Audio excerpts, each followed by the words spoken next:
So I've been interested in rocketry for a long time, and for the past 3 or 4 years I've been heavily interested or heavily invested into the design and production of rocket engines, especially turbopumps.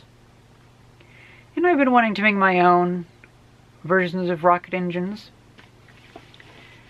And I finally got to the point where I'm ordering parts, and I'm going to be making a fuel generator to produce the hydrogen and the oxygen for to run the engine test. So I have these two cylinders, which this is just a medical oxygen, and this is just an oxygen cylinder from one of those tiny oxyacetylene torches that they sell. I'm going to find, actually I already found, and I'm going to order the connectors for both of those, the CGA 540 and the CGI 860? I'm not sure which one the other one is. But basically, I'm going to make a machine that will split water into hydrogen and oxygen, and then I will store those. I'll pump those into those tanks, and I might also use my large oxygen tanks, because I have a full-size oxygen tank. But I don't know, like, I'm going to make sure I do everything right, because otherwise I could wind up with bits of me thrown everywhere, because we're talking about 3,000 psi of oxidizer. And so, like, the scary thing about oxidizer is with pure oxygen, if there's a spark inside of here, then this thing will, the metal will start burning and it'll explode. It'll actually detonate. So that's, well, I mean, even if it doesn't explode, like, if there's a rapid release of pressure and it just blows up, that's still dangerous. Testing a rocket's dangerous, so I'm trying to figure out different ways to regulate it from afar, or possibly have it to where, like, gee, I don't know, because, like, both of these have it to where you can put a handle on the top and you can adjust this to turn on or off the valve. Now, if I were to have a rod extend out to like a bunker type area, and I was to have a handle so I could adjust it on that long metal rod from really far away, that would be very dangerous, because what if there was a fire or something like that, it broke right here, shot that out and shot that rod through me. You know what I mean? Like, shoot that entire thing through me. Even if it's 20 feet long, it would still push that through me, and so I can't do that. So I was thinking, maybe what about something like, just have like a thing where I have a pulley going around it, and so I can, like, turn one side and it turns this. But I just don't know. I could see about putting an electric motor on there, or one option is I could, you know, just like have really long hoses and have this over by me and undo it, like hold them in my lap. Oh man, this is so bad. So that's talking about the actual test though, because the first version is not going to have a turbo pump. The first rocket engine is going to have just an empty chamber, and then I'm going to make some hydrogen and oxygen, and I will, or actually I might cheat a little bit, and I might like use something like kerosene, because with that then I could actually fill up a container with that, like a cylinder, and I could actually buy pre-canned oxygen. So that's kind of cool. It might be handy for tests. But I like the idea of making my own fuel. Most likely make from solar power. That'd be pretty cool. So I'm wanting to first make, well, at first I'm going to treat it like a big oxyacetylene torch. I'm going to turn on some hydrogen and have a nice little flame coming out the back of it. And I'll turn on some oxygen, and then it'll get a nicer flame, and I'll keep stepping it up until the pressure starts going up inside of the chamber, because I don't have a regulator on these. I'm getting one regulator, and I could always fit another regulator to the oxygen side, but I think for now, I think I could start it off, make an interesting video without a regulator, and maybe have like a backflow preventer, I'm not sure. But we could see, yeah. I'm afraid that fire could come up the oxygen side though if there isn't a regulator. Like perhaps a regulator does have some functionality of stopping fire from going back up. It's hard to tell. And then I have to figure out the injector nozzles.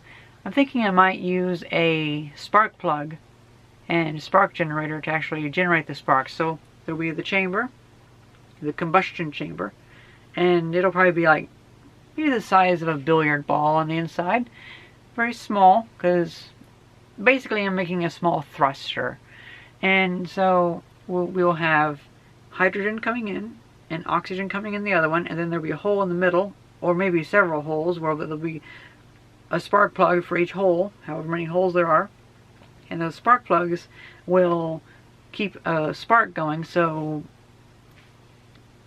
hopefully I could have some fire, you know what I mean? Because, yeah. I've been thinking about this for years, and I'm not going to be going up to 3,000 psi just yet. So what I'm thinking is I'll probably be pressurizing these to about 500 psi. So that's a lot better, but that's still very dangerous. And I'm only going to that because that's the maximum I think I could build a pump to pressurize it up to.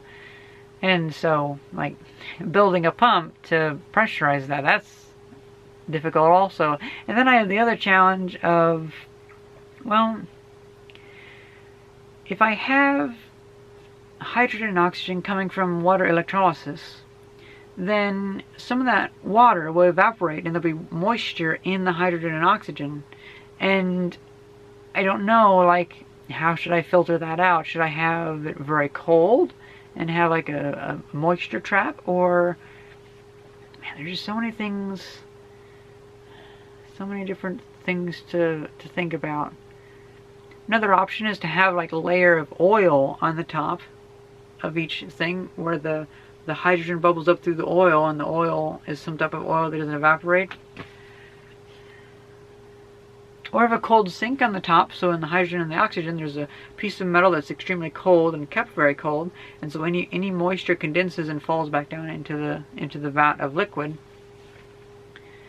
It's a lot. Either way, I've ordered the connectors, and now I can work on connecting things up to it.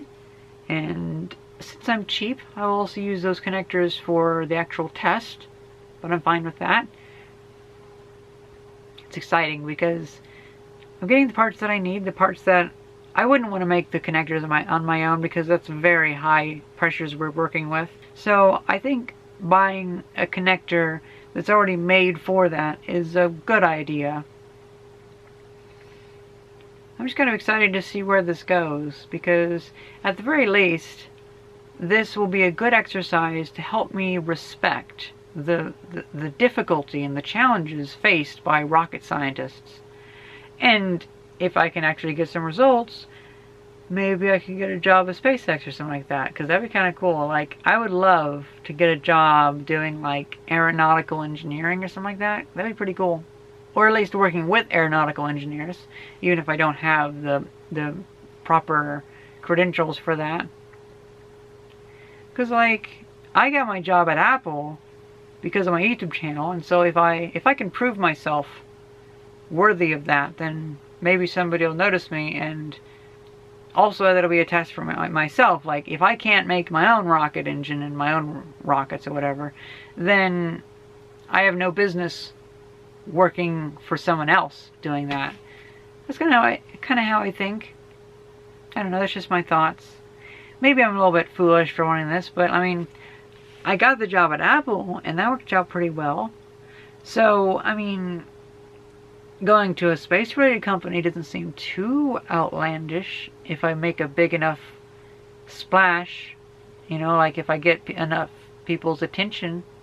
Because, like, hey, I'm not really doing much out here in Illinois, and like I'm an easy person to hire, depending on the job, you know what I mean? Because like, if I had an offer from SpaceX, I probably would take him up on the offer. Maybe wait a couple, like, right now, I would regret leaving, but I know within 6 months or a year from now, I'll feel like I've been back long enough to where then I'll be okay with moving somewhere else again.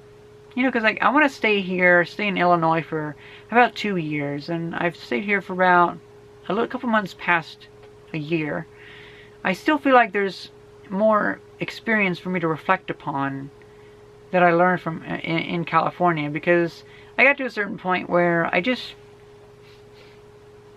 was too busy living the life out there and working at the job and stuff like that, and I was kind of in a grumpy mood, that I wasn't learning from my experiences anymore, and I wasn't growing as a person. But now, I'm back here, I have plenty of time to think about my experiences, and I definitely have a lot of food for thought. A lot of experiences that I didn't quite have enough time to just really think about. And so I think I still have quite a bit of homework to continue growing as a person before I really need to go somewhere else to continue improving as a person. If that makes sense? I don't know. Well, that's pretty much it. I hope you guys enjoyed this video, and thank you very much for watching. See ya.